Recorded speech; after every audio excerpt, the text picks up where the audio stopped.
Hi, I'm Britten and this is Moon to Moon. Moon to Moon is a space to consider, celebrate, and share the ways we come home to ourselves, anchor through change, and uncover our power. 1 month, one phase, one loving step at a time.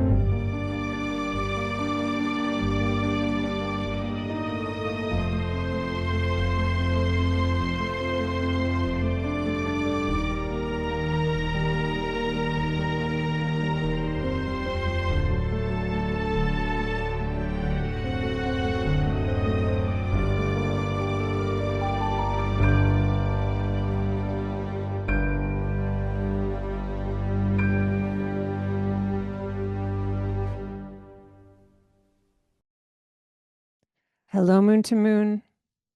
Welcome back. It's been a little bit. I would love to take a moment to share some of what I've been learning since it is the dark moon. And I tend to have a lot to say at the dark moon. The moon is now in Aries with a whole lot of other planets in Aries. This is all happening in my first house as an Aries rising. I have a lot to say, much I've been noticing, much I've been integrating.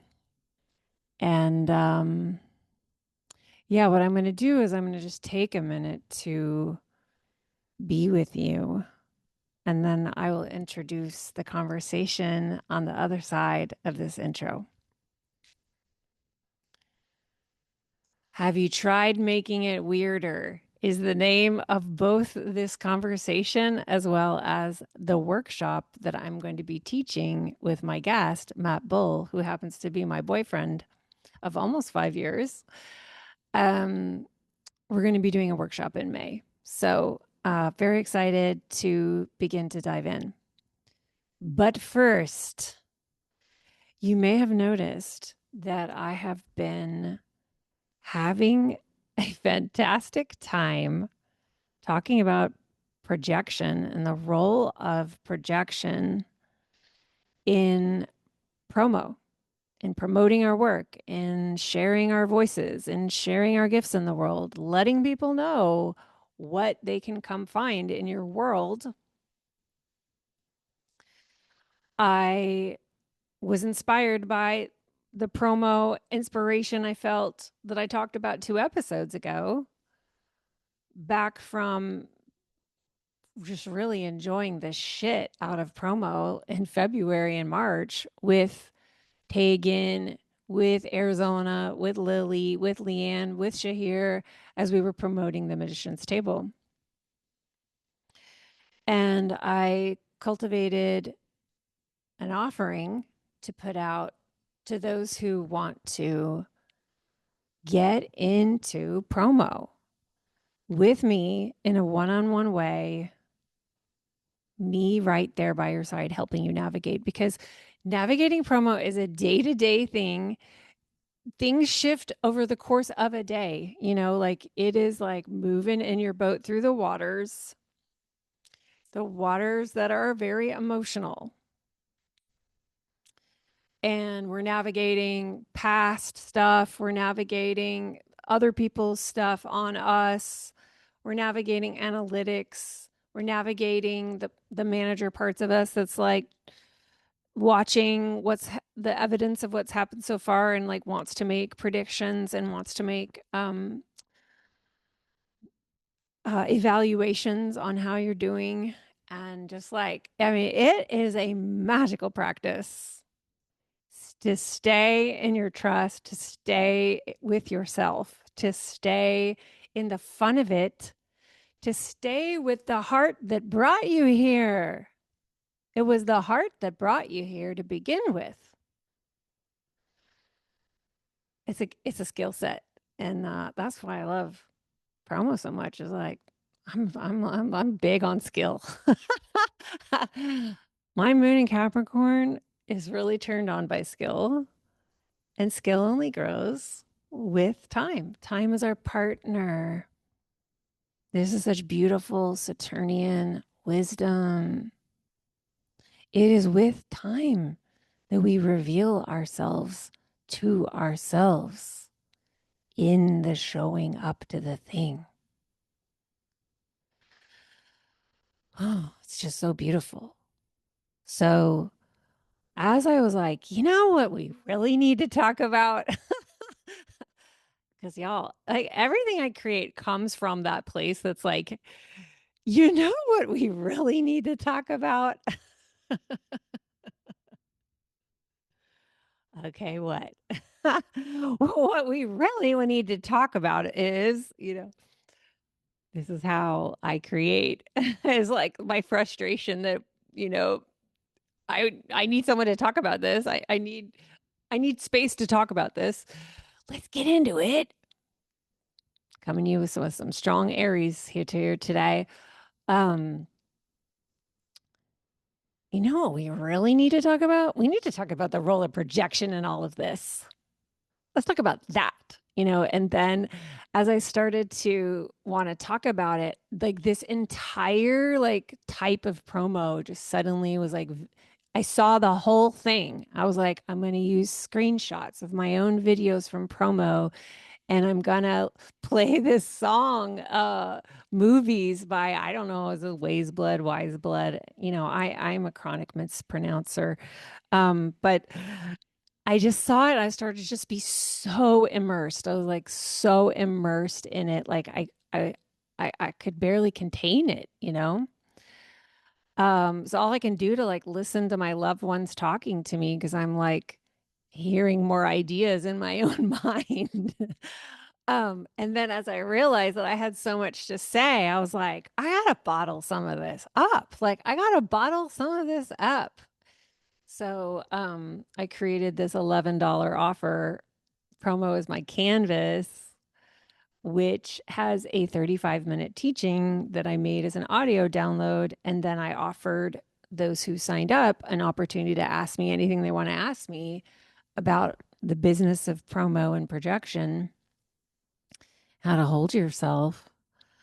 And yesterday I recorded 2 hours and 35 minutes, just recorded and like had a blast. Um, so this $11 offer, you'll see it in the show notes. It contains 3 hours. Wait, let me think. Math. 3 hours and 10 minutes, I believe that is, of all kinds of stuff that you can just take in. It's an attunement, and it's also just a massive wisdom dump for you to enjoy. So I think it's fair to say that very few things cost $11 and are that valuable, high impact. So if you are fascinated by promo, if you are like distressed by promo, if you find promo challenging, if you've got dread about it, or maybe it fascinates you too, and you like love when people talk about promo and navigating it. Um, if you're just curious, like, is there something for me here? Because I promise you, like, that wisdom is wisdom for life. It's wisdom for like showing your face in public. It's wisdom for showing up anywhere because the projection field is not just in screens. We do it in person as well. That's where we first learned to be wounded by it. There's so much to say. Oh my. So I've been having a blast and I've been extremely fascinated at seeing who's coming in for the Witch Sister Intensive and seeing like the common threads that I'm noticing. And like a lot of it is how to trust in your voice, how to trust in yourself at bringing something through that, it feels authentic to you. It feels beautiful to you. But when money gets involved, now we start to question worthiness. We start to question value. We start to question our own motivations. We start to question ourselves. What is it that I really want? As if we can't actually have all of these desires on the table. We have to like only have one. but I found it to be true that we are very complicated human beings. And the truth is that these desires do coexist, even when they seem like they're competing with each other. So it's because of the shame culture that we learn to shame the desire that we think is the most bad, which usually for the big hearted type of people I work with, we usually then shame wanting to receive money. And then now promo is starting to feel gross. So this is a real common thread. And I don't have, like, my way with this is not going to be the answer for everyone, but me as mirror to you can help you feel into your answer in a given moment. Because in order for promo to feel fun, we want to feel anchored. We want to feel anchored in our understanding what we about, like, why this is so fun for us, like why we're so happy we're living our dreams, that we get to put these things out in the world, like why it's just such a cool, meaningful thing that we get to support others with the transformations that have most helped us, and why it's so amazing to be living in a taboo, magical life, you know, disruptors of standardization, the colonial templates, learning as we go, continuing to expand as we go. So, like, what a cool honor, And I'm feeling just like very, with Saturn in my first house, just feeling very aware of like my age, Actually, like, I wasn't planning to say that. And it just came out. I'm 48. I just went to the doctor this week. I'm going to a different annual next week. Just like, we got to do this. And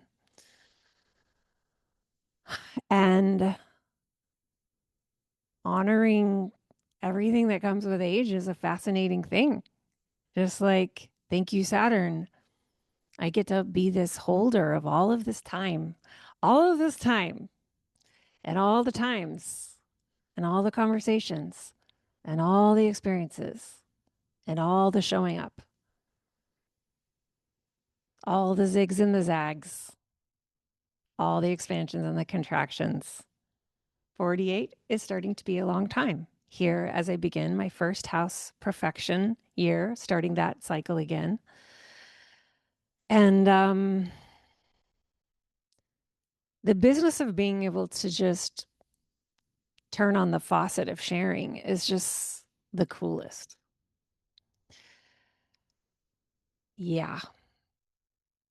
So that's been very alive for me. All of that, all of that. Been with my daughters a lot this cycle. I went to Boston to see my older one. Just like,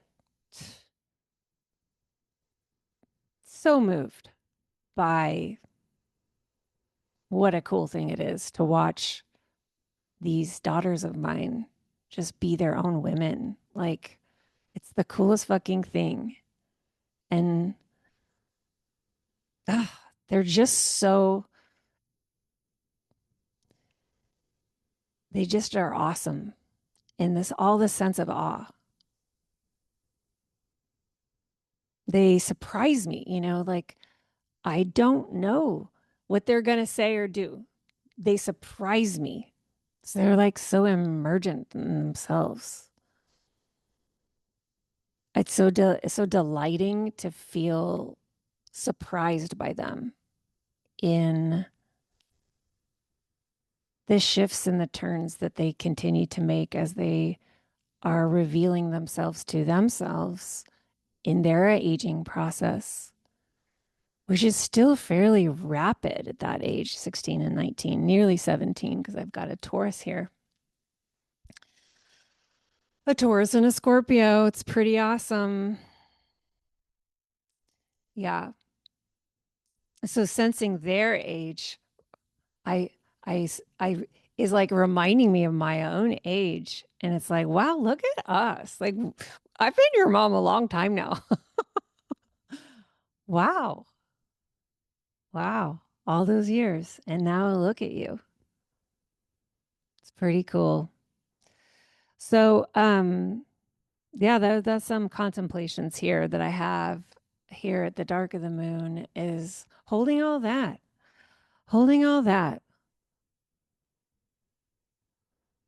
Yeah. So, what I'm here to talk to you about today is something that has been accruing time, accruing weight, accruing um, kind of a strength of having been slowly built, which is Mystics Making Money. You may not know what that is. Mystics Making Money is a project I started last year. I committed to do 2 to 3 years. Now I know that it's 3 years. I've got them all blocked out. Once a season, I'm holding a workshop on some aspect of the energetics and the disruption of a magical perspective on something that may sound kind of ho hum because it's like, oh, boring business. That has to do with looking at being a magical, mystical, intuitive, creative, artistic human being who is out in the marketplace sharing your gifts in exchange for money. What a weird thing. It's weird. So, uh over time, I started to realize that I didn't want to just be an astrologer, an astrology teacher, an astrology wisdom person only. I wanted to also be a person helping guide you, teach you, mentor you on the very weird thing of being a magical person, exchanging your gifts for money, and like how you grow and how you find people and how you like cultivate sovereignty and navigate projections and navigate your past selves that are freaking out and all the things that are often so energetic. So we don't really see them. So, and we may not have been given good language around this to like identify what's going on and be able to relate to it. I feel like, wow, I do this in a really funky way. I think that it could be really helpful for other people to hear my approach because the approaches that are being given out there are not very inspiring. And so I started to kind of have a new arm of my business, which was really like helping magical people grow, like evolve, emerge, expand, and enjoy that process, even though it's still weird and it's still like always a spiky healing experience. um, yeah, so I first heard Mystics Making Money in the bathtub from my guides, and I was terrified by that name. This was years ago. And it was like, I'm not available to be the person who puts money in the title of her offer, but I'll keep that in mind. um, but over the course of a few years, I was doing Magician's Table. I started to do this thing called Underdog to Diva, which is a mentorship space about holding your divinity while you're in that marketplace. And I started to just realize like, oh, I'm now at a place where I don't mind using that word because it'll be a filter. Like it will not bring to me someone who's not ready to navigate all of these complexities. And it will bring precisely the people who are up for paradox and um unshaming basically. So I started Mystics Making Money last year. And I realized what I wanted to do was for each one to have a different lens, and the lenses are through the planets. So the first one was a Venusian mystics making money on the energetics of making contracts, which include pricing. And boundaries was a huge topic in that one. And then because we have to have boundaries to create contracts. These are the agreements, and they include what we're not agreeing to. So that one was so powerful. And it was an immediate, like, yes, this format is working. This is needed. This is powerful. So then in the summer with the sun as the planet in Leo season, I did one on visibility, power, and leadership. And that one was also like it's like volcano creating new land. Like things are coming out of me that I've never said before. Uh if God, it was so much fun.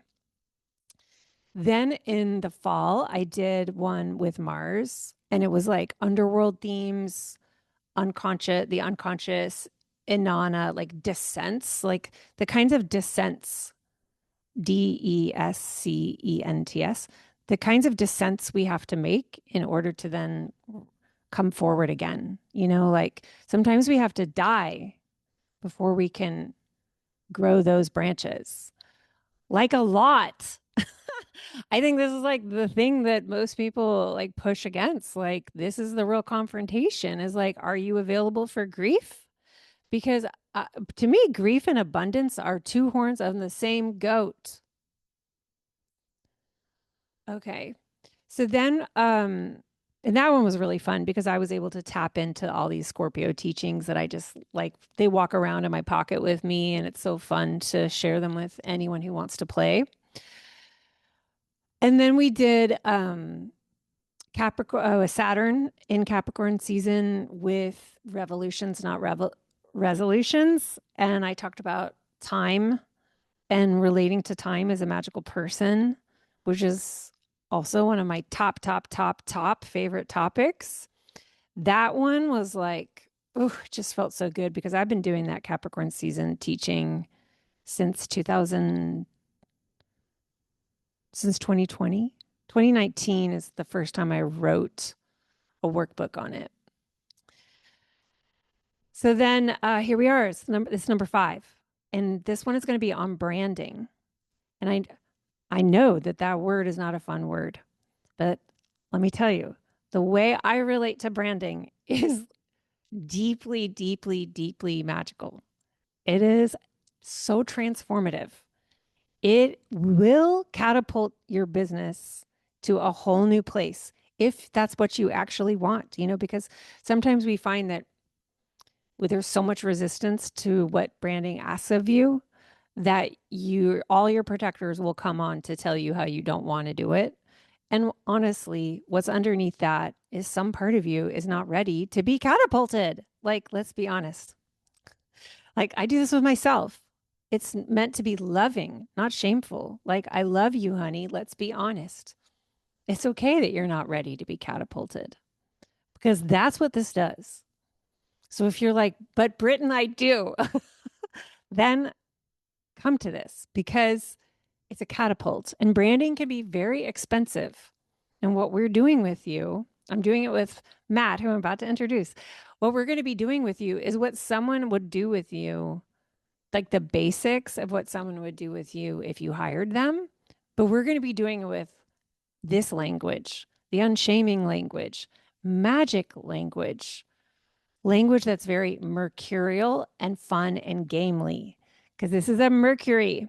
We're doing Mercury here. Mercury the magician, who's a word mage, and so much of branding is coming into the most appropriately magical words. So my partner here is my boyfriend Matt Bull, who has that Gemini moon with Mercury. His Mercury is in Pisces, like mine, because he's a Pisces sun, satirizing, and very, very, very magical person who is a poet, and he's an incredible chef, and he's a uh, writer. He's a musician and a songwriter. He does many things. He's very mutable this way, multidisciplinary, and he landed in advertising out of college, kind of accidentally, and stayed there. We'll go into his bio in the meetup, but he's when I first met him, he was a young copywriter at an agency that I worked for like 8 months after college. And he was like the wunderkind, like just this young star because he's a genius. Um, he has Mars and Aquarius, which I always found very exciting placement. And he's so out of the box the way he thinks. And he's always uh, making it a little weirder. We'll tell you the story of the title. Have you tried making it weirder in our conversation? But that is the title of the workshop, which is going to happen over 4 sessions for the first 4 Fridays of May, because there's 5 Fridays this May. May 1, May 8, May 15, May 22 at noon Eastern. We're meeting 2 hours the first time because we're going to do this big exercise with you. And then we'll do 90 minutes per time after that. We're going to have a discussion feed that we are all in between so that you can actively be engaging with us and with each other with your ideas and the things that are coming through, because we're going to be doing writing here. It's Mercury is Mercury. So yeah, that's the framework. And the early bird, there'll be a discount when you buy on Friday, April, the one before the first, April 24th. Friday, April 24th is the early bird. So, like, mark your calendar, pay attention to me on that day. That's the day the link will become available and you get the discount price. This offer is included with for everyone in Living Emergence, which also includes everyone who's in the Magician's Table 2026, because everyone in the Magician's Table 2026 has Living Emergence for the 3 months that they're inside of the Magician's Table. So all y'all are invited. Plus, anyone who's not in Living Emergence, you can come in and get the discount rate on the 24th. This is high value because you're walking away with way more tangible assets than I normally propose. Because we're doing this with Matt, whose job is to provide people tangible assets. He's been doing this for 30 years and he produces great work. So he will be able to, like, he's the kind of person that you can suggest what you've come up with and he can immediately tell you how to make it tighter, stronger, more potent. And he's like, he likes evocative, poetic, strange language. So, like, this is not about making things duller. This is not about making things more palatable for, mass audiences. This is about helping you be potent to the just right person for you, the just right community for you, the community that is going to love you and adore you because you're being yourself.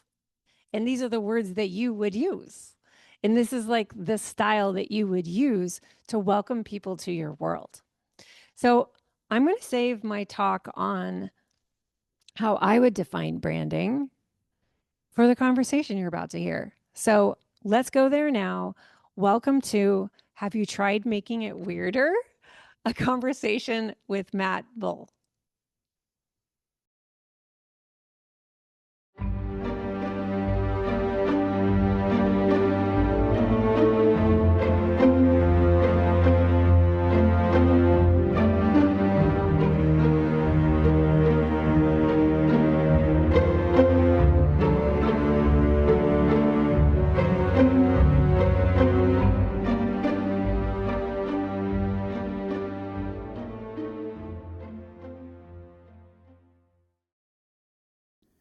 Welcome back to Moon, Matt Bull. Thank you. Good to be back. Good to be back. Fourth time, I believe. It sounds that feels emotionally correct. Coincidence is a practice. But what if it's not bullshit and living emergence with Matt Bull? Somebody's done their research ahead of time. Well, guest files. I'm very excited. Well, I will say that The first time you came on is the second most downloaded episode in Moon to Moon history. Wow, Yep. that's exciting. Yeah, the I'm first very one. comfortable in second place. That's like Me that's my too. that's my It's so funny. Growing up, it's I the was sweet always spot. like aiming for second place. Yeah. It's like a safe top level. Yeah, salutatorian. Right. It's my natural home. Yeah. And then above you is the Chelsea Wolf episode, which has significantly more than Well, than even that's yours. Yeah. incredibly understandable, and I'm happy to be in second place to Chelsea Wolf. I'm very excited about our conversation today since we're introducing what we're going to be teaching on together. That's right. This is our first sort of like joint teaching project that isn't like me guesting in one of your classes for an afternoon or something. That's right. So I think the first time was when I had a group mentorship sibling to the Magician's Table called Vulture Coven. And you came on, I think the brief was come talk about branding, or was it Yeah. more specific to copywriting? No, I think it was more of a mini brand workshop is what I remember, but I could be Yeah. misremembering. And that was so fun. Yeah, it was. It was a lot of fun. And then one year I did my New Year's teachings, seeding the year like 2023 or four. And I did that bonus workshop on unshaming Yeah. procrastination and invited you in as the mage of Yeah, procrastination. that one was a very easy one. Very easy ask. I still, if I could find a way to support myself just being a spreader, a procrastination propaganda spreader, then I would that's a very, very comfortable identity for me to Yeah, I was like, slide into. okay, I'll gotta invite the expert in here. You've helped me so much with Yeah. relating to procrastination in a magical way. And now it's really not a shame space for me. Oh, that's I really trust my I don't procrastinations. know that I've heard you say that before. That's awesome. I love that. Same for Yeah. me. It's taken me a long time to get to where I don't beat myself up for that. But I'm glad that I've been able to spread that Yeah. That was virus, for sure antivirus. your just like the way you talked about procrastination really changed the way I was relating to it. And I sometimes don't understand why something's taking so long to unfold, but it doesn't have to be a space for shame. It's just like, how interesting. I wonder when I'm going to understand why that took so long. And then it appears. So we are going to be doing I think it's the fifth Mystics Making Money.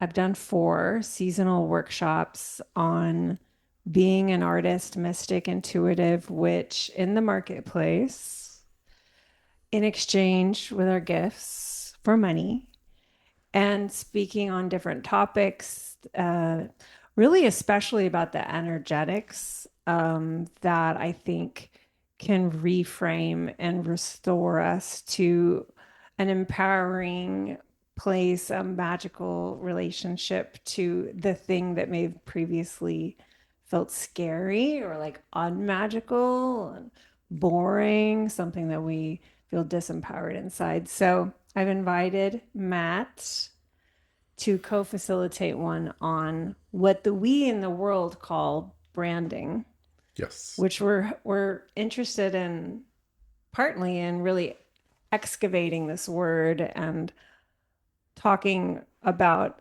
what it is from a more magical perspective and the energetics of it. Yeah, and I think branding. Well, maybe I should let me make the thesis, and then we'll back up a little bit. But Great. I think branding is inherently magical, and it's made it. It's been my career for 30 years now, and thinking of it as a modern incarnation of an ancient magical practice has sort of reinvigorated my relationship to it. Anything you do for 30 years can get kind of humdrum and obvious feeling. And yeah, through a lot of our conversations that you and I have had, it's sort of energized the whole space for me, and made me less resistant to doing it for myself, which is always it's the old son of a cobbler uh, metaphor that the cobbler's kids never have shoes. Hmm. But it's the same idea that like it's notorious in advertising branding world that we don't like to apply those tools to ourselves. It's and I have sort of culturally adopted that, and I'm trying to making music now, and I'm about to try to figure out how to release it, and I'm finally allowing myself to go through sort of a brand process before I do that. And it's there's a lot of inner children that resist this idea for me, man. It's not Let's supposed talk to about be for these me. resistances. Oh, that was supposed to be the thesis, and then I was going to back up and say something else. But yeah, I do want to talk about those resistances. But maybe just quick background for Please. me to give people context. So I come from a big ad agency background where I spent 15 years, and where I first ran into you many years ago. That's how we even ever met and knew who each other 2000, was. 2001. Very, yeah, brief overlap there. Um, so you also come from a branding Yeah, background. my 8-month stint. um, and that agency was one responsible for, a lot of enduring brands for creating Motel 6 and Chick-fil-A and all brands that I'd worked on while I was there. I mean, so many others that I kind of lose track, but that's kind of where I learned the the fundamentals of this world. And then I went into business for myself. I actually kind of had a burnout and thought I was done with advertising and quit. Um, and then just ended up freelancing and reconnecting to it in a new way where it wasn't the idea of advertising and branding that I slowly realized I wasn't resistant to. It was just sort of the not having control over what kind of brands I worked with, whether they felt aligned,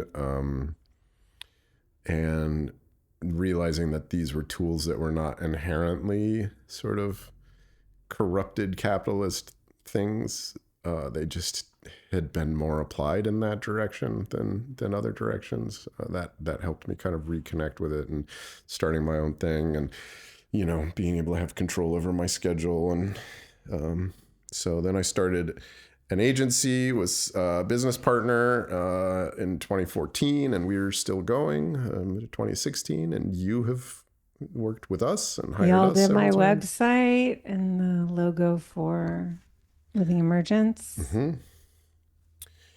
Um, yeah. Yeah, and will you speak to how you initially got into the business at all? Like what drew you? What had you been doing? Nepotism. It was absolutely nepotism. Uh, yeah, I didn't know. I had gone to college for science, and then like slightly, like a little before, a little earlier than a year before I graduated, I like panicked and decided I didn't like what I was doing, and I switched to literature. And I had no idea what I was going to do. And I had graduated. I was living at home with my parents, and my uncle was a client of the Richards Group at the time, and he was like, I've always, everybody I meet there reminds me of you. I think you would be good at this. You should go. Let me just set you up with an informational interview. And he wasn't trying to get me a job. He was just trying to get me to go back to school to study advertising, which was how you like to be a creative at an ad agency. You had to go to a portfolio school and have a portfolio and prove your way that way. So, but I went, I had the informational interview. I did like the people I saw. I did like the kind of work they were doing. It was really exciting. They couldn't hire me without a portfolio even as an intern, and so I went home for the weekend and just like scribbled a bunch of ideas out on a piece of paper, and I took it to the head of the internship program, and he was like, "Oh, I wasn't expecting you to come back with good stuff. Okay, do you want a job?" And, That's so cool. so I met, and then I sold a national radio campaign to Greyhound bus lines as an intern, which hadn't happened before, and they were like, "All right, you can just work here. This is fine." So when I showed up, you were a big young star kind of vibe, genius. That's at least the aura I felt around you. And we worked on this brand. Can I talk Yeah, go about? for it. We worked on this brand called Questia, and it was like for when you're doing online research, and This was during the dot-com boom when there was like so much money being thrown at random little startup dot-coms. yeah. And so the Richards Group was hired to help with branding, and Matt came up with this character.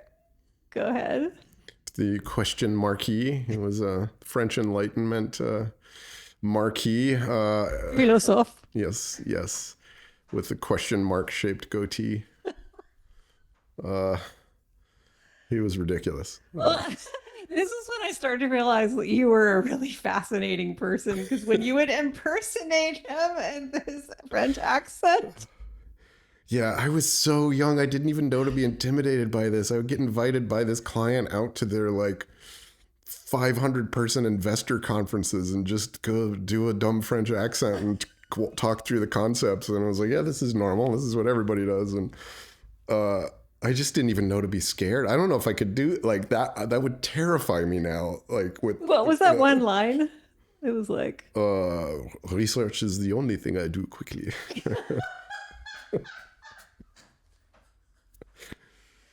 like, who is this guy? Oh my God. Yeah, that was our little brief time where we knew each other in the Yeah. same space-time portal. Um, yeah. So you built And that then up. the reason I feel like I have to say that that company was doing really well. And the reason that campaign didn't go on to further, like they loved it, everybody loved it, but the guy we hired to play the question marquee after like a international casting search ended up in character, in costume. We had like this Broadway costume shop make a $10,000, are you still recording? You looked scared there for a second. Oh, yeah. Do you need a check? Yeah. I let me just check in Zoom real quick. It's working. It's working. Okay. Yeah, they made this guy like a $10,000, like a custom cloak and I can still see it hat in my and mind at the wig. yeah, the wig was all like it was like blockbuster movie level expenditures on this thing. But the actor ended up in a meeting, a fundraising meeting with the head client. He ended up as a joke in character, but still a terrible mistake. Ended up propositioning a Goldman Sachs banker, and it pissed the client off so much that they like fired him and scrapped the entire campaign. So before really it had started to take off the ground, and we had created so much work for it, but then they pulled it all.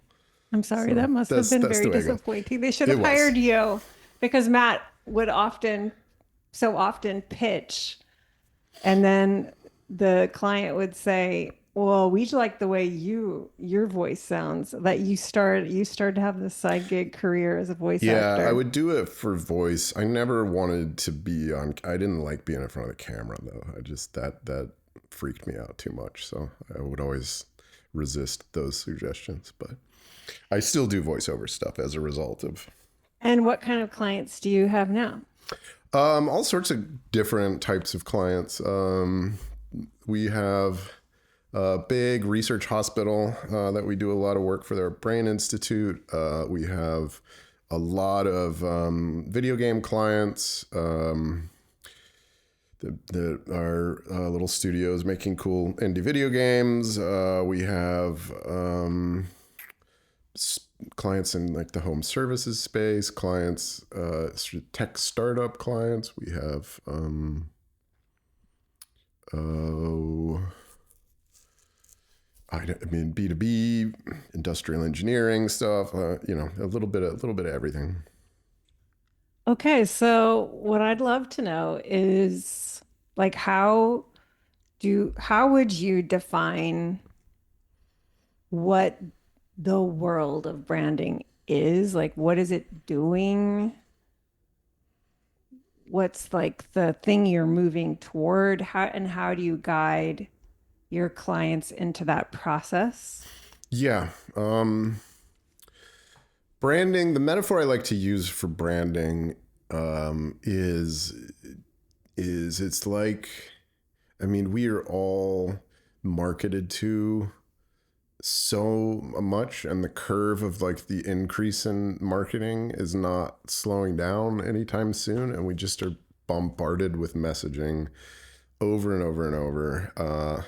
And we've gotten really sophisticated at protecting ourselves from this messaging with all these filters to tune it out. And like good branding acknowledges and validates all of that machinery that we have for resisting being marketed to. But just helps build a brand and break through all of that noise through consistency and repetition. So I imagine, I like to say it's like being at a cocktail party with 10,000 other guests and trying to like make an impression and be remembered with such a huge crowd of people that you'd randomly re-bump into all the time. And it's hard to be remembered if you have a different personality in every interaction, you're wearing different clothes, you speak in a different voice. And so really the most powerful tool is repetition. You can't repeat yourself effectively until you've really figured out who your brand is as a person, what their core differentiators are, what kind of person they are, how they dress, all of this stuff. So branding is sort of like figuring out the wardrobe and the personality of the entity you're trying to launch and support. I think that's the simplest metaphor, but Hmm.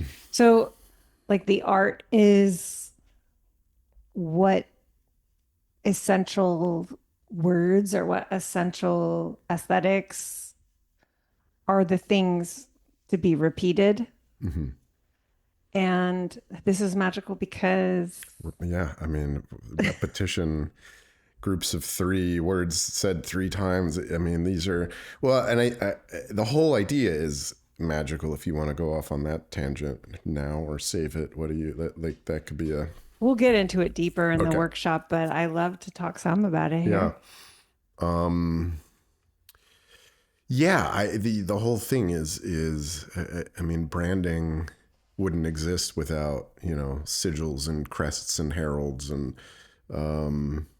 spells like taglines are, I mean, are charms, of a kind.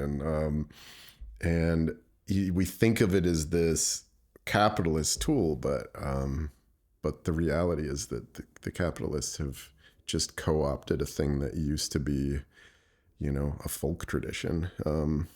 And there's something sort of powerful about reclaiming that tradition and all of the stuff we've learned and added to it since. So I think that'll be at the heart of what our Yeah. workshop is.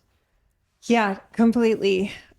We want to do something really hands-on with all y'all who are coming, so that you walk away with things that basically charms and um, word activations that you can begin to bring directly into your business.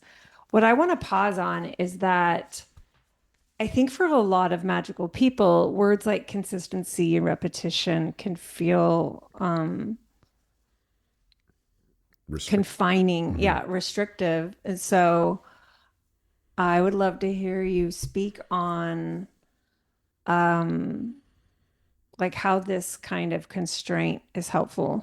Yeah, no, well, and this, you're bringing me back to the question I ducked earlier, which is to talk Okay. about my own resistance to branding myself. And Yeah. I mean, I think there's two main resistances I have, but that's one. I personally hate repeating myself. Like, and I don't know if it goes back to like, I was always accused of mumbling as a kid.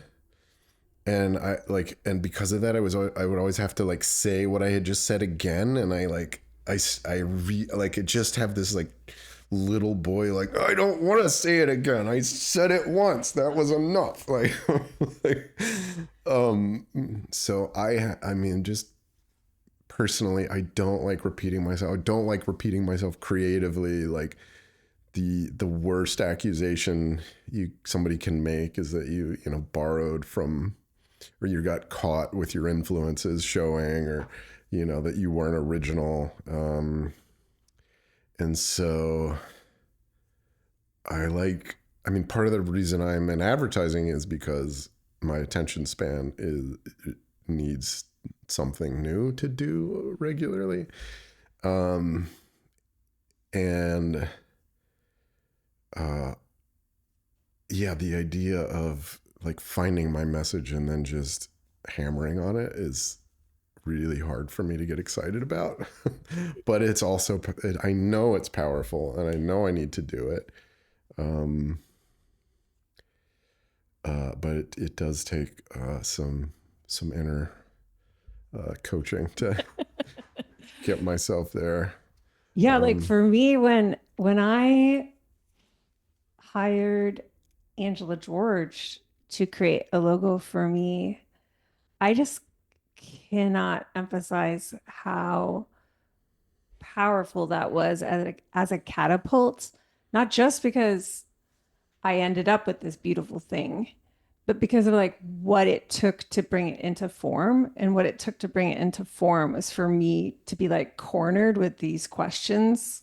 Like she handed me, kind of like a mhm. whole thing to fill out, which were also based on questions that she had learned to ask from when Angela worked at the Richards Group. Yeah, right. That's Um, and being made to sit with these questions was like, and the one you wanted to kind of run because it was like it's the high sensation of like actually articulating and anchoring into the truth of what you do repeat, and like the truth of what does seem to be the core things that matter to you and the core like returns that you're making in your work.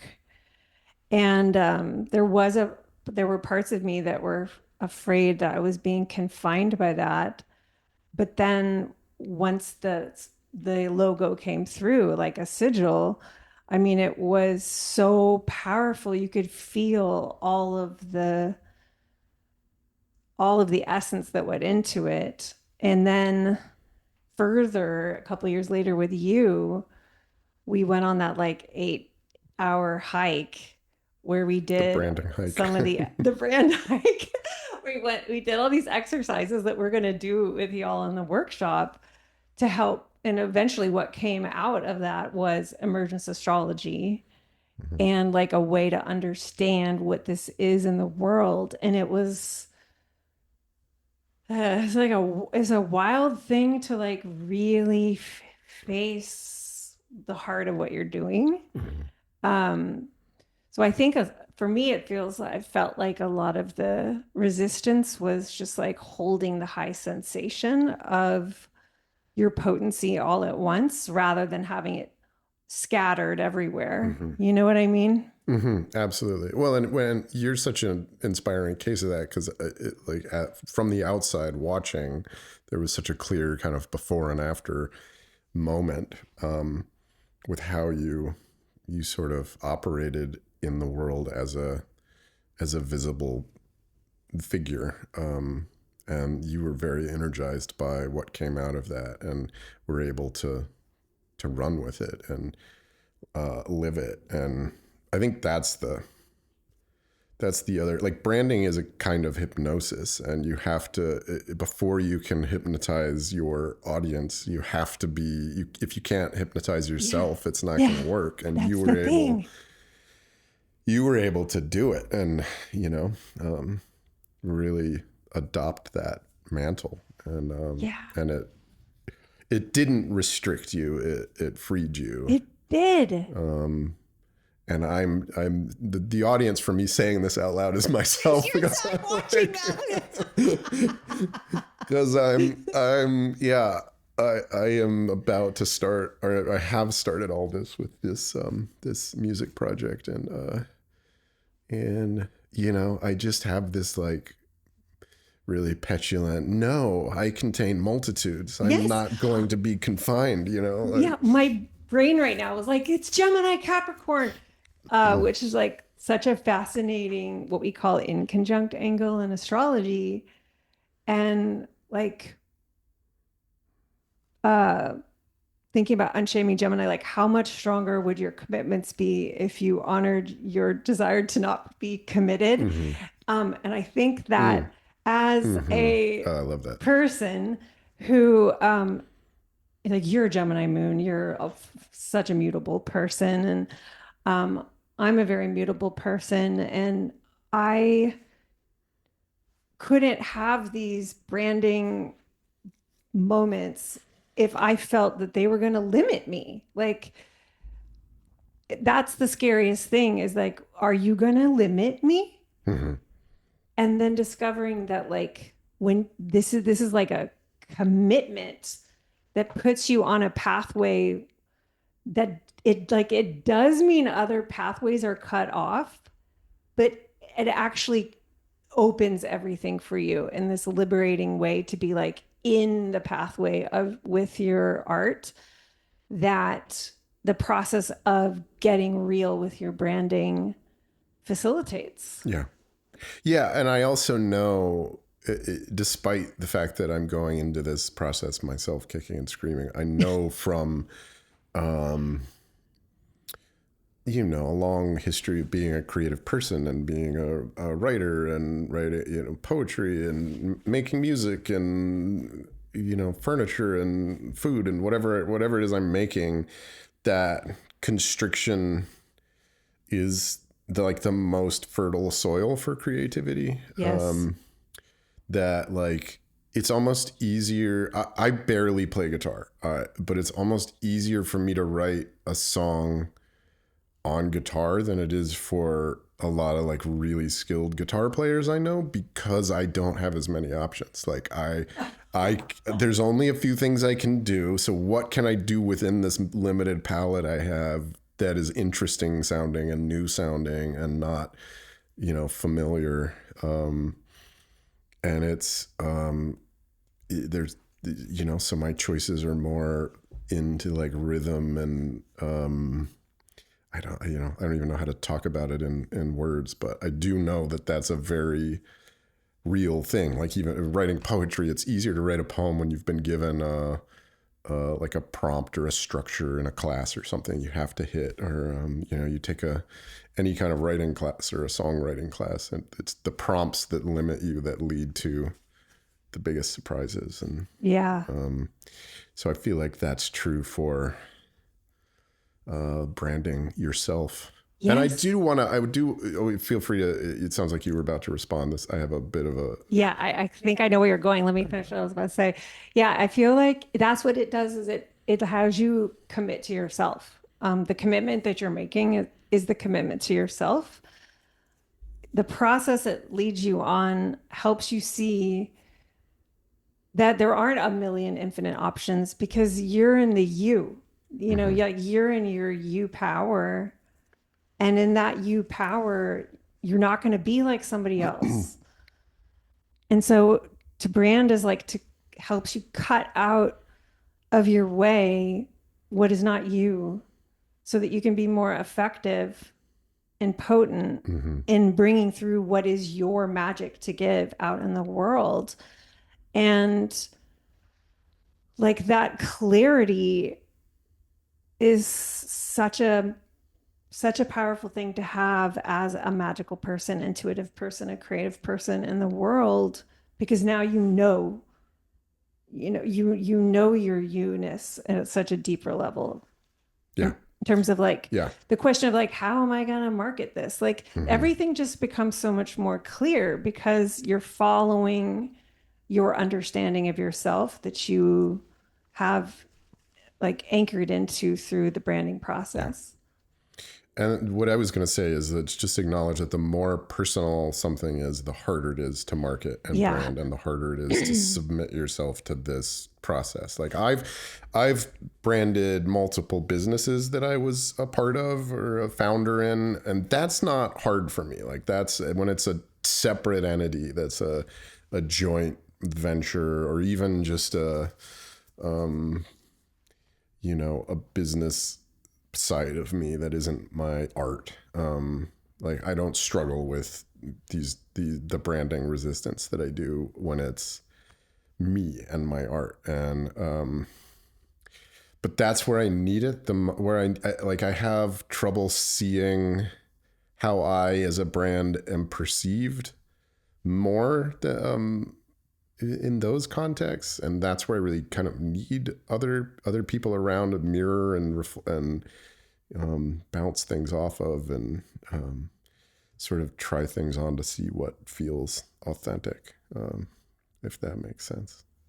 Yeah. This is also an interesting place to put in how, like, the history of the word is very much tied to burning into living beings, Mm-hmm. property, Cattle. livestock, Yeah. slaves. Like, it has a very violent, extractive, domineering history. So the word itself, like it's intelligence that there's a part of us that resists it as like a form of Ownership and yeah. That's boundedness why I like and really wish we control. could have a new word Yeah. because the word inherently has this history that we can't pretend isn't there. And yet for me, what it really feels like when I take the word away and I feel into the energy of what it has been like moving through branding processes with you and Angela, like it to me feels like it's like about creating a doorway to a world that you love and you're creating and that's meaningful and magical to you. It's beautiful to you. It delights you. And so I'm not branding myself as much as I'm showing, helping people see where a doorway exists into the world that I've built and I am building to help someone know that if they want to walk through that door and have that experience with me. And so by not seeing it as myself, but rather the world that I am putting a Mm-hmm. door, giving the world a door to, Mm-hmm. Mm-hmm. it helps me feel less like I'm being branded. Yeah, I love that. That the brand, you as a brand, are the doorway to what you're offering. Yeah, but it's not like it's on my body, it's like Yeah. it's a place that I have and it's a very big deal to me. And my pleasure is being in that world and building out more of it and helping to like give the aesthetics and the aesthetics and the frequency of that world through branding like as in a creating a doorway. Yeah. Cool. Let's see, anything else we would want folks to consider before coming? I mean, do you want to talk about, you feel free to say no, but do you want to talk about the structure of the Yeah, class yeah. and like what to expect and all Yeah, it's going to the be, name of the class? oh, yeah, let's do that first. The Okay. name of the class is Have You Tried Making It Weirder? A branding workshop for artists, intuitives, and business witches. And so, Have You Tried Making It Weirder is an actual quote from a time when I was building out Emergence Astrology year one. And I was feeling uncertain. I was feeling like I was putting a lot of pressure on myself to produce brilliance. But then that pressure was creating like a lot of second guessing myself and doubt and like as if there was a right way. And like whenever I am worrying about having to be a right way, I am like lost from my real voice, you know? Hmm. And Matt's like, um, open to a suggestion.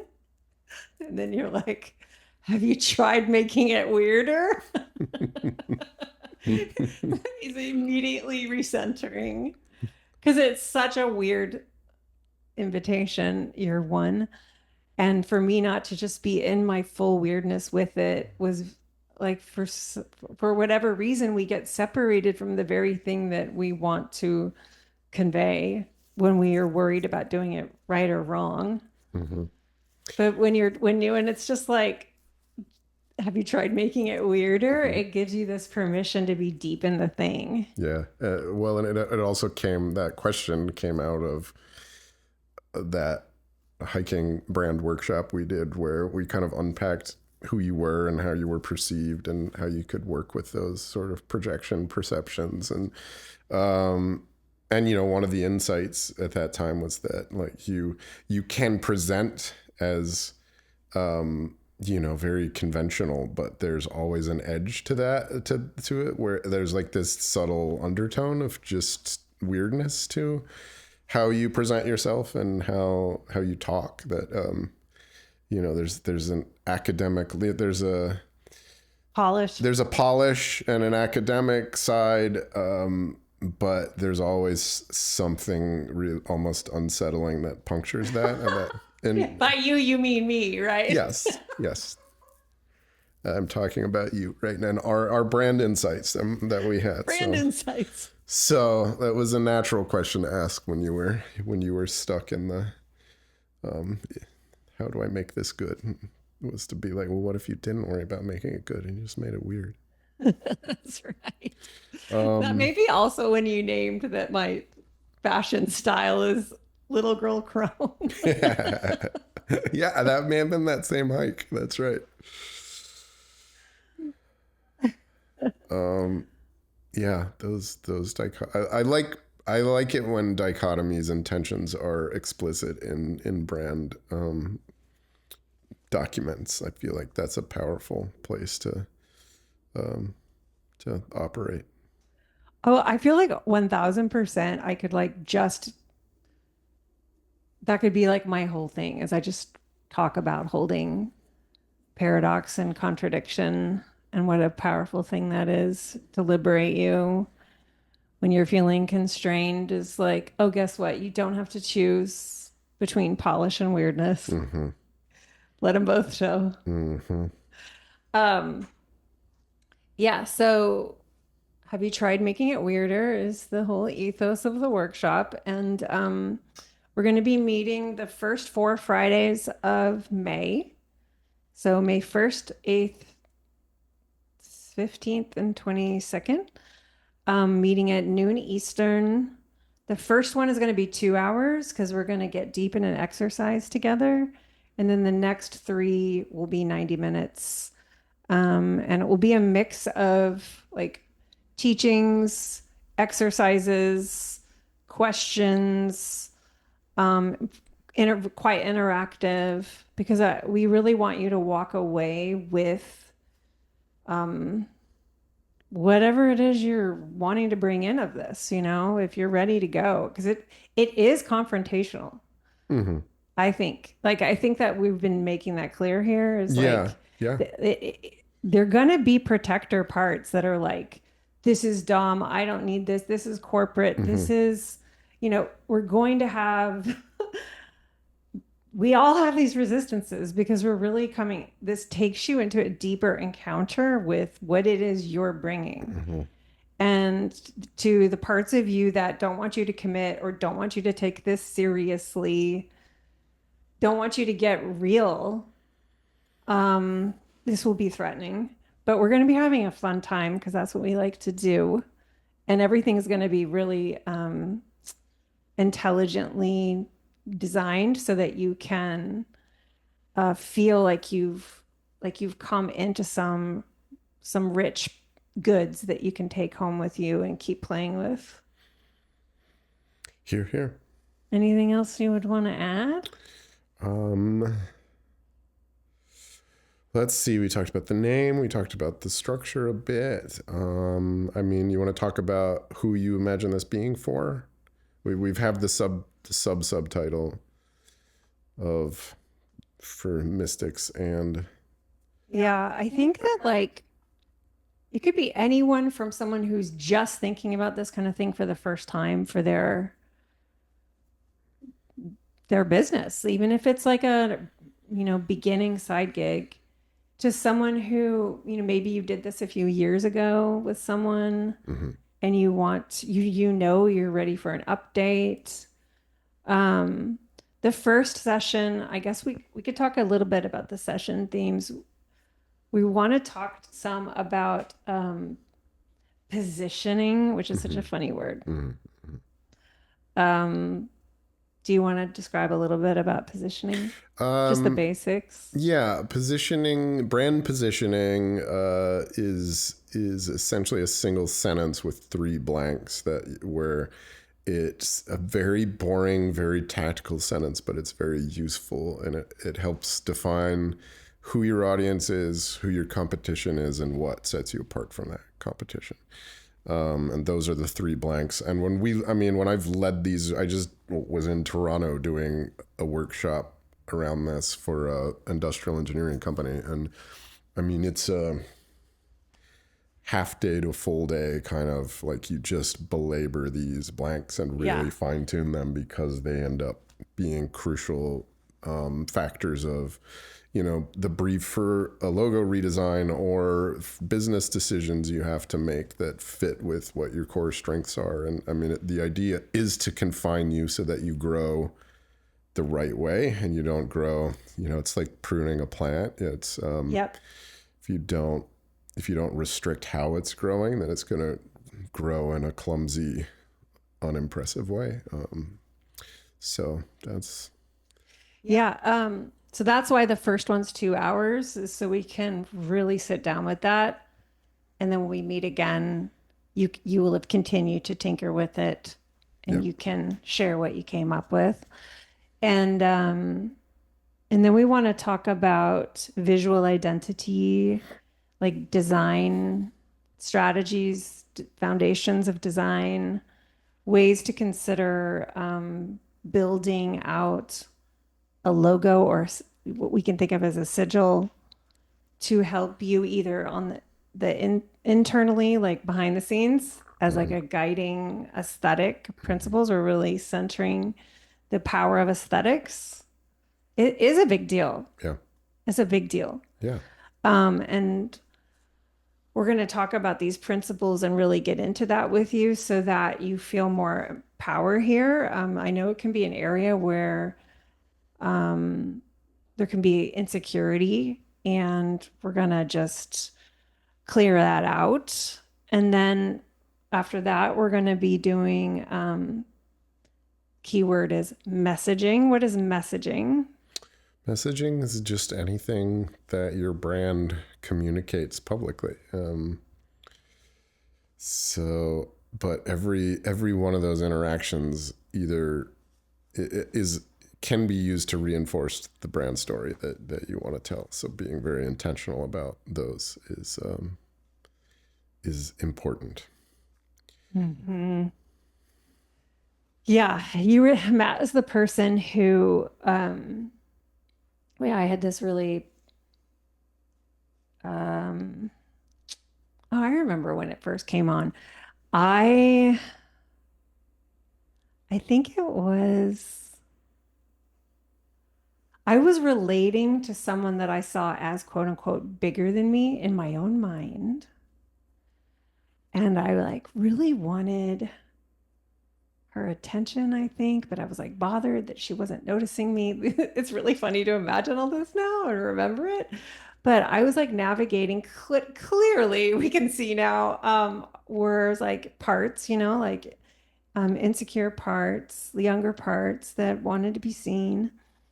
And I was like framing it from that more wounded place. And then you said something like, well, how would Britten LaRue the brand respond to this? And then that started to happen again. Like there was a situation where someone was a complete bitch to me in an email, Mm-hmm. like intentionally triggering me, intentionally bringing me into what was a very insecure place. And I was so activated, and you were inviting me in like a gamely way, not in a shamey way, but in a gamely way. Like you have other voices, like thinking about the brand voice as a voice among many voices that you have that can respond to stuff that comes up in your business. And I felt like that was a very magical thing because it wasn't like I was forcing myself to pick a voice that isn't me. I was remembering that I have this other voice, and it's the voice of me that wasn't going to be um, collapsed by what this person was trying to bring me into. Yeah, yeah. That's been a fun lesson for me too through managing different clients' social media content. Is when you're speaking for a different brand for the on their behalf and you're facing criticism, it's a lot easier to get out of your own reactivity and reply like how maybe I'm not going to convince this person with my reply, but I'm still going to paint a picture of who this brand is for the audience that's watching this along with what's this interaction and this conflict.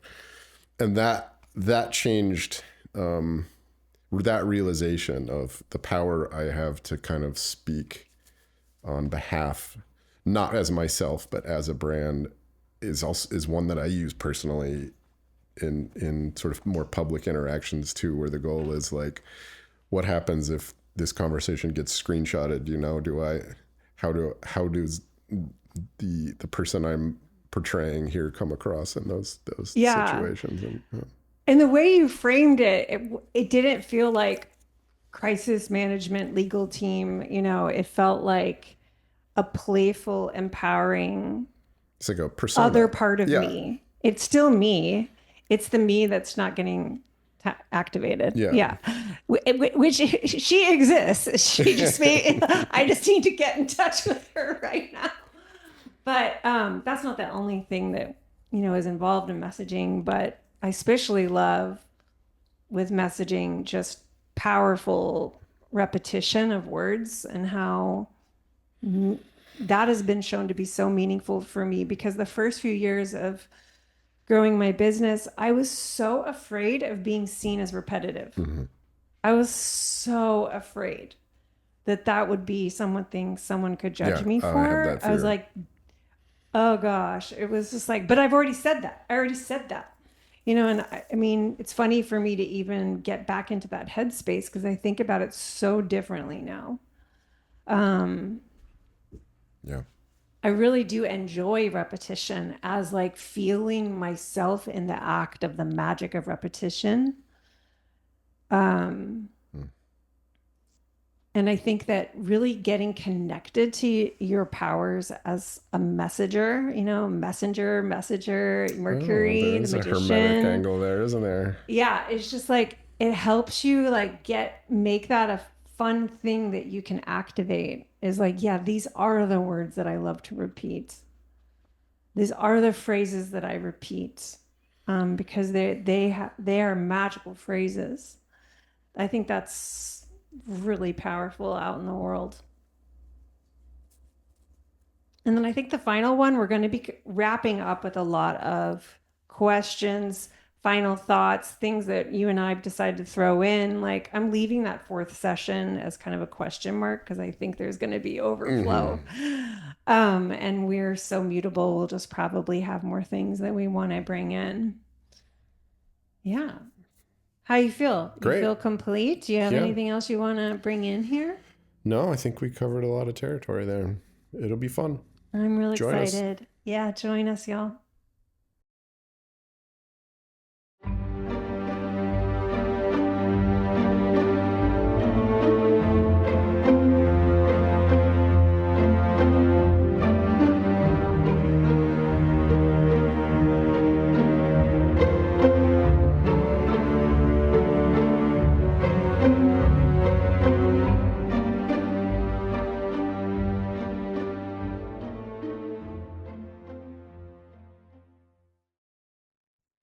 All right, moon to moon. How'd you like that? I had so much fun with Matt, and yeah, just it's been really fun. Like we've had several work lunches where we've been planning out the workshop and visualizing it and kind of mapping out the architecture. And it's so fun to be collaborating with him in this way.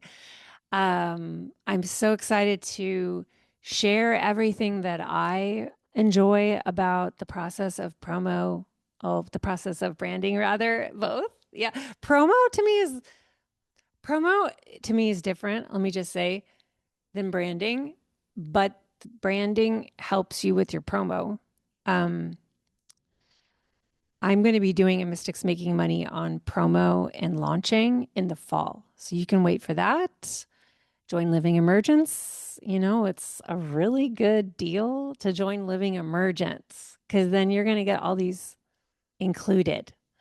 In the summer, I'm going to be doing one on like building courses, also called thinking of it. We use the word scaling in like business jargon, but like how you go from being someone who's like doing one on ones to being a person who's bringing in a larger group of people at one ticket for the same thing that you keep repeating in your one on ones.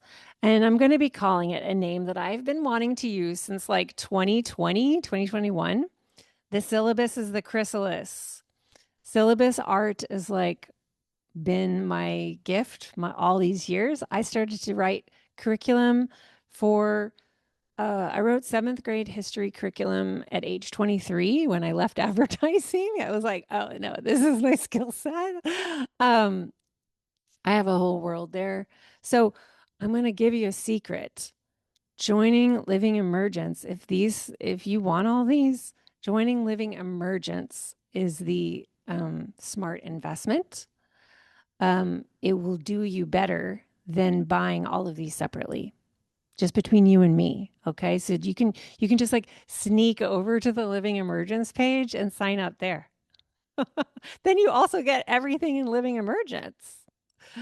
All right. That info was just for the people who stayed for the outro. Okay, y'all. Thank you so much. It's good to be back in Moon to Moon. I've been having a blast. And I think that I'm complete. So I'm going to have to come back to Moon with my next inspiration. Stay tuned. I'll see you at the next one.